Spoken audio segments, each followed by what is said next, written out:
take it back for a minute.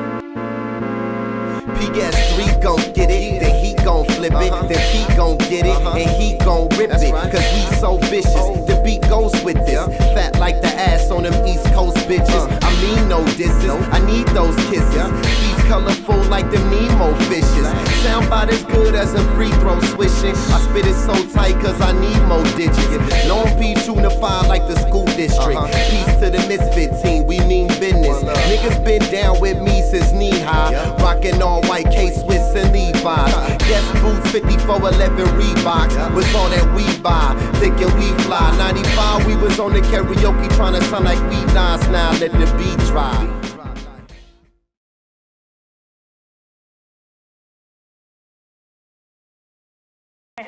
Yeah. This interview's a long time coming. I would say so. Right? I would say so. So, we're going to start off by just asking, where did the name Prince come from? My birth name is Prince. So my dad, he's eccentric, I would say, and he said that he was a king. So I'm a prince, but that nigga ain't no king. So. I've been trying to find my kingdom for like 40 years now. This nigga, it never showed up. So it's time to develop your own. Yep. That's all. That's all. Exactly. So tell me, what battle rap group are you from? I started off with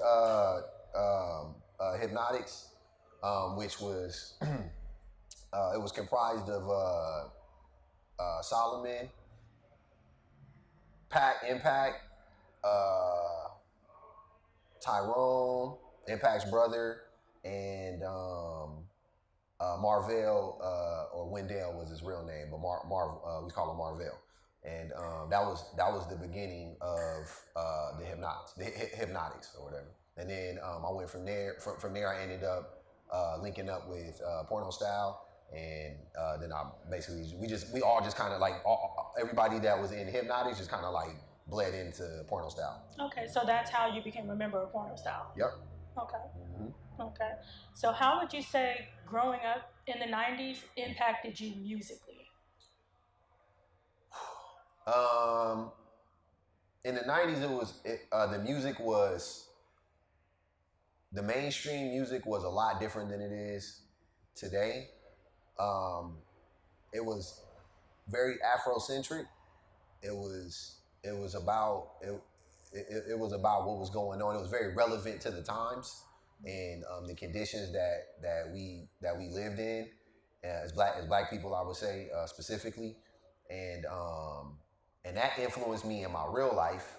That kind of like steered me in a different direction than like a lot of my friends were going in, like joining gangs and like doing drugs and stuff. You know what I'm saying? Like so, in the '90s, rap specifically was anti-drug usage.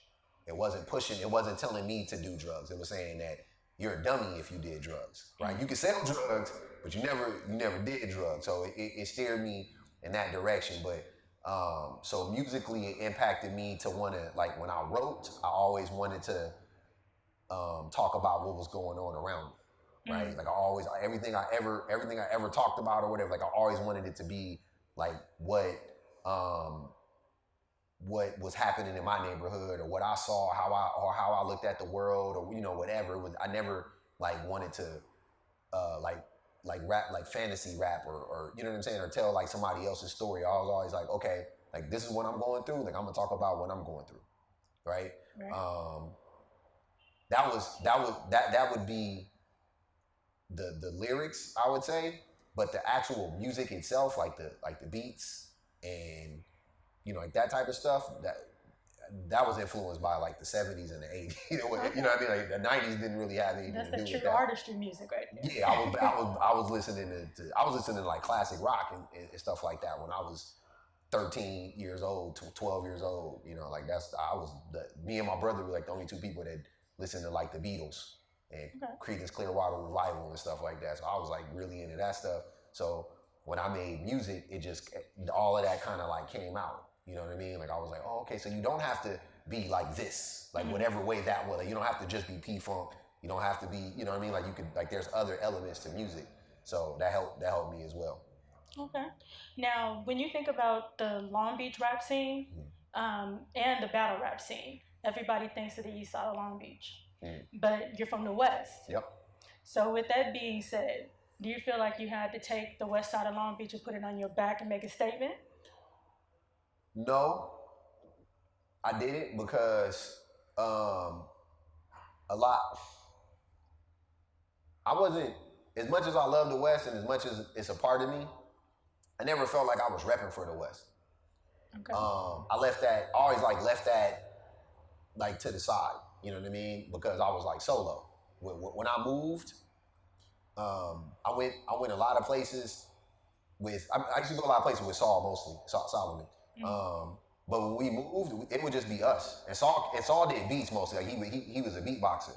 So we would be at Lamert Park a lot, Project Blow and stuff like that. And I'd be in the IE and I'd be with my cousin. But like almost everywhere I moved, I was solo. So I was repping myself. That's what I felt like first and foremost.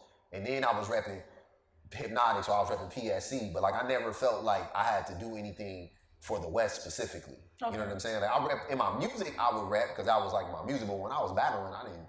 You know what I'm saying? Like I was like, because it was a Long Beach thing. I always felt connected to everybody in Long Beach. I was never like, oh, them East Side dude, them North Side. Like I was just like, we all from the city.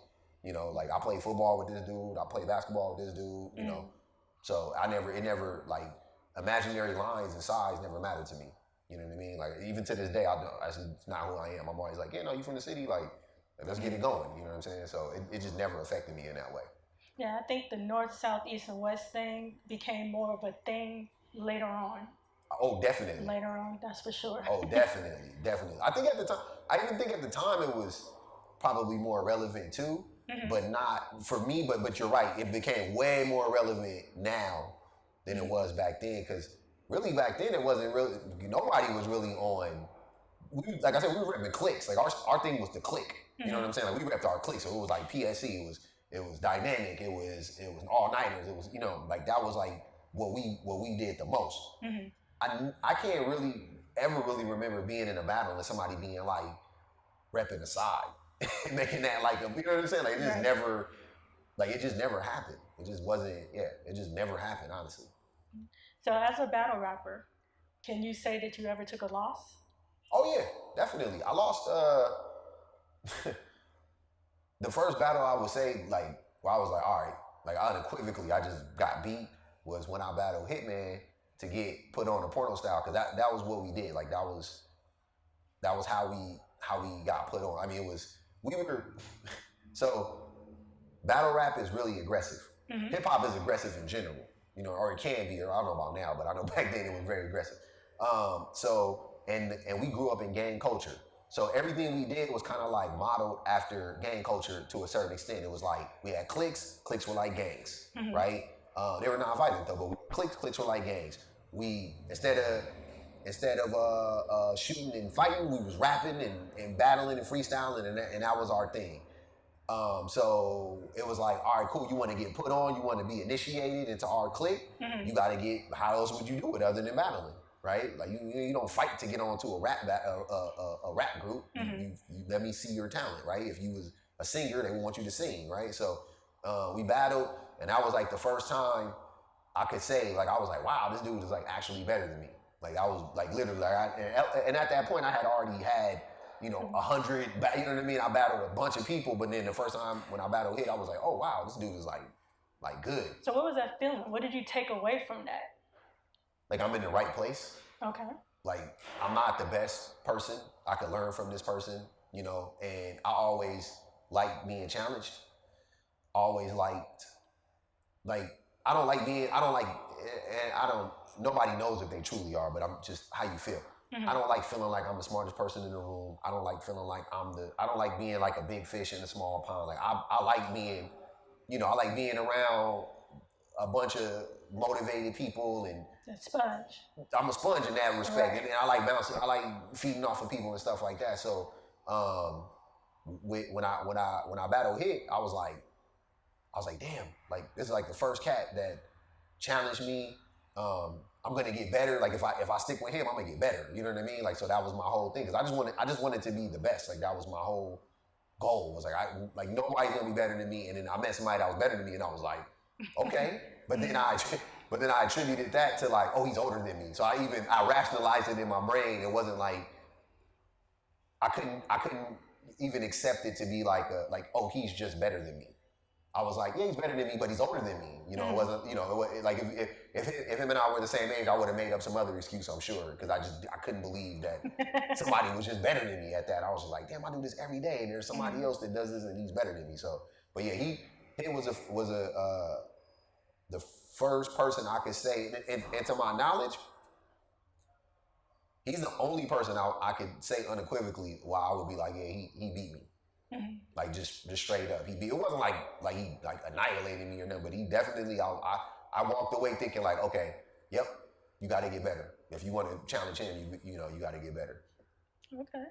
Now, another person that has said that they have clearly murdered you and it in a rap, and it was not hit. We're talking about Boo of the Buttheads. Tell me a little bit of your thoughts on that, because from his perspective, there's no doubt about the fact that you got served. Interesting. So I'll be honest, I just became aware of this battle that took place. And it's funny to me because if I got served, I would have like that. Like I don't remember all the times that I won. Like honestly, like I battled so many times. Like I don't remember I used to battle like literally like every single day, multiple times a day, like everybody. And I don't remember every single. I remember certain people that I battled and certain. You know, I got like maybe like 10 things in my brain I can remember specifically. I'm like, all right, that was a crazy battle. Like that was good. But if you served me, I definitely will remember. If it was even close, like if it was even like a challenge and I was like, man, this dude is like really like coming, you know, like bar for bar. Yeah, I would have remembered that, but I highly doubt that ever happened. I don't even know if we actually battled. But if he's saying that he beat me, then that's the thing. Also, is that when it's close, as a battle rapper, the way that I've viewed a win or a loss, I would let the crowd choose. If I made you, because I used to battle people to the point to where they would quit. And that's how you know what I mean? Like if you stop, right? If you say no mas, then I won, right? I would take that as a win, like a clear, you know, no whatever. It's boxing, it's a knockout. Then there was decision wins when we went round for round, and the crowd was like, you know, you could tell, and even they would be like, yeah, you got me in the end most of the time, right? But I try not to be the one to say that I won or I lost, and when it's close, because who's to say, right? It's an opinion-based thing, so who's to say? You know what I mean? But I highly doubt that I lost. Honestly, like I highly doubt that I lost. It wasn't, and that it just to me, it's like the odds of it. I'm just like, it wasn't that many people that were that good that did it as much as I did it and did it on the level that I did it. To where like, like it just like I highly doubt that happened. I can't even say like, oh, I served him. Like I would be lying if I said that. You know what I mean? But I don't remember it, so I think that means that it either never happened or he didn't win. one of those two scenarios. That's all I got for that. Okay. From his perspective, he feels that when he starts, or when he takes a battle, he looks at I would say the flaws, the imperfections, or what's the word I'm looking for? Like where you're slacking. Gotcha. That's pretty much what he looks for, and he attacks that. So I think that's how he gauges the win or the loss. Yeah, in a battle, I agree. That's how you. That's what you do, and that's what you do in any like combat or level or anything that's competitive. You're looking for. You don't attack some person's strength usually, right? You want to go, okay, they're weak there or whatever. But I wasn't weak. Like I didn't have any weaknesses. There was nothing. You know what I mean? Like I literally, when I was battling, this is you get. We'll get to that point. I'm sure somebody will mention it or whatever. We can ask the question to somebody. You can pose it to anybody else. That was it. I could battle. I could freestyle, like literally time wise. I could freestyle for 10 minutes straight and not fall off. Like I've just rapping just for a long time. Like no, like that's hard to do. I don't know if people like understand how much energy that takes and how much practice it took, but it was a lot of practice. That wasn't like me like I was just naturally like I just did that. You know what I'm saying? Like I was trash when I first started rapping, like everybody is. You know what I'm saying? But I worked really, really hard, and I got to the point to where I could freestyle for 10 minutes straight, just not falling off. I've done 30-minute sessions, like and somebody saw I was doing the beatbox, and he like ran out of spit. He was just like, bro, he literally was just like, dog, that was like the most amazing shit I've ever heard. And I was like, damn, you know. So it's hard, like I said, it's just hard to wrap my brain around like that somebody could was like better than me at that time. like that to where they like beat like, it definitely wasn't nothing like that, but and I don't think that like weakness wise, like I didn't have a weak, like I could rhyme, I had bar, you know, you had nothing. You couldn't call me out and say other people were serving me or nothing. Like you couldn't say I was weak, corny, like there was nothing. Like where could you know, I was Floyd Mayweather in that one. Now another one that actually said that they served you is JR from the All Nighters. Now what's your take on that? Oh, that's for sure a lie. Like okay. No, I don't remember that. So the situation with me and JR was like this. One night we were at a football game. Mm-hmm. It was a poly football game. I remember. JR, and this is the first night I met JR. Mm-hmm. I didn't know who he was prior to this. I'm at the game with my homie. JR came over to me. He was like, "Yo, man." He's like, I know you. You that guy. At the time, my name was Infinite. He was like, "Oh, your name Infinite, huh?" And I was like, "Yeah, that's me." And he was like, "Oh, okay. All right, cool, man. Yeah, man, I heard a lot about you." All right, no doubt. What's your name? He tells me his name. I'm like, all right, cool. We sitting down, we started talking, and we just rapping, and I mean, like talking, not literally rapping. And I remember the band started playing I Got Five on it. It was dope because the band was playing I Got Five on it. And JR started freestyling to the beat. And I'm sitting here, this is a game. So imagine somebody trying to freestyle in the club. It was an equivalent of trying to freestyle in the club. Like, I don't hear what you're saying. Like I was like listening, but I didn't really hear what he was saying. And he kicked this verse. And then I was like, all right, that's what's up, man. I dapped him up. And I was like, yeah, man, you know, hey, nice to meet you. I'm gonna watch the game. So, all right, for sure. He got up and left. I didn't think anything of it. Months go by, and I forget, one of my friends came to me and was like, "Yo, man, I heard you got served." And I was like, "What? Like, you know, who?" And I started digging, and they said the name. I forgot his name at the time. He said it was a dude named JR from All Nighters. And I was like, who was that? From who? What are you talking? I was like, who was that? I'm mad now, because I didn't even know who the cat was. And then, so they kept, like, it was buzzing. So the football game was in the winter, right? It was October, November, whatever. I heard about him doing, you know, whatever in like January, February. I waited until I didn't get my revenge or didn't get to address it face to face with him until that summer in August. So I had all this pent up anger, and I was really just mad because he was lying. Like, I was like, why would you lie? Like, what the? And looking back on it, I know why he would lie. He would lie to like bolster his rep, right? Because it was something to say I served him. Right. Like that was, you know. So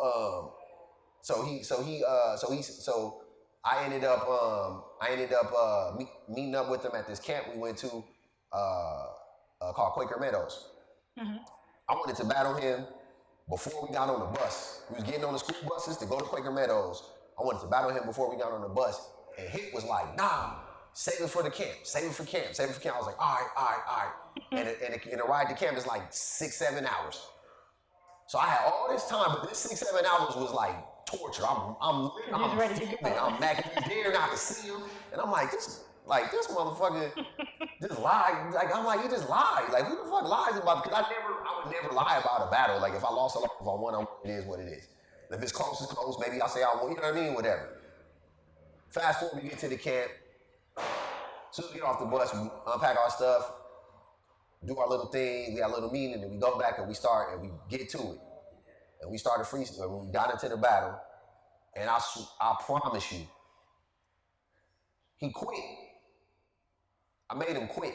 It was bad. Okay. I made him turn his back. I made him quit. I served him. It was terrible for him. It should have been like the end. He shouldn't even wanted to rap anymore after that. But I'm glad he kept rapping. I'm glad he kept going. He kept working it out, and he got better. But that was it for him. And JR was my dude ever since. I love JR. And that's the one and only time that you guys battled? That was the only real time we battled. Okay. That was it. And it went terribly for him. It didn't go the way he thought it was gonna go. I know that. I know before. I think he knew I was gonna serve him though. Because he was like laughing. It was like funny. He was like poking the bear. He was like messing with me. Mm-hmm. He was like, yeah, I got him mad. You know what I'm saying? That's how I felt, like his face and everything. But then we started battling, it got real. And I'm mad, and it was terrible. And then hit, and they would just grab me. It was like, it's over. And he just stopped.